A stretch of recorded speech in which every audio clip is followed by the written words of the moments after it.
سلام دوستان، خوش آمدید به ویدیوی دیگر ما. امیدوارم که خوب صحتمند باشین دوستا و تا پایان ویدیو با ما باشین. حالا شروع میکنیم دوستا ویدیو را.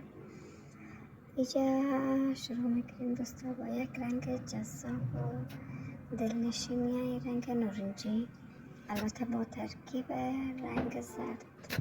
رنگ نارنجی را کار میکنیم و در مقابل چشم با رنگ زرد کار میکنیم دوستا. البته نگفتن منه که دو رنگی است که خیلی پرطرفدار است و خیلی کسا دوستش داره. انشالله که شما هم دوستش داشته باشین و خوشتون بیاد دوستا.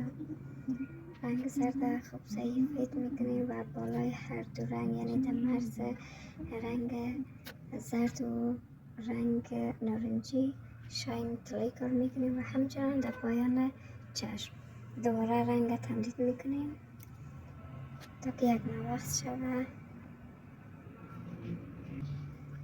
و مجرد میشوریم دوستا. شما مجرد میتونید که شرش زده و چند لحظه بگذارین تا که شرش خود بگیره، ولی من ویدیوش به خاطر ویدیو شوت کردن نگذاشتم. دیگه شما میتونید که بگذارین و از رنگ نارنجی و چشمم کار میکنیم دوستا.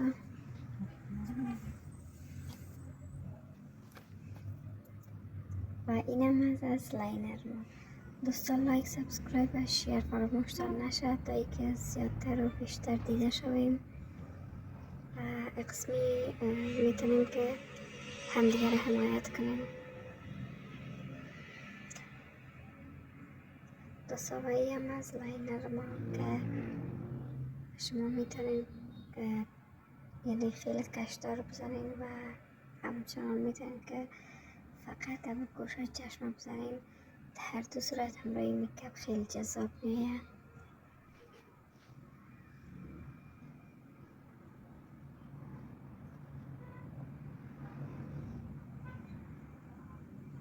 دوستا نظریات شما بسیار برای من ارزشمند است. شما میتونید که در کامنت ها نظریات خود بگویید. در پایان چشم همچنان به رنگ نقره‌ای کار میکنیم و دوستا از این رنگ نقره‌ای بالای چشم ما میخوایم کار کنم، بالای لاینر سیاه.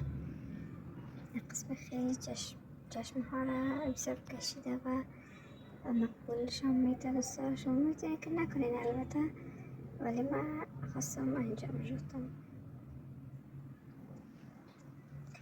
و رنگ طلایی هم خیلی جذاب میه و اینم از پایان کار. امیدوارم خوشتون آمده باشه. باز هم لایک و شیر سابسکرایب فراموش نشه دوستا. تا درود دیگر، بدرود.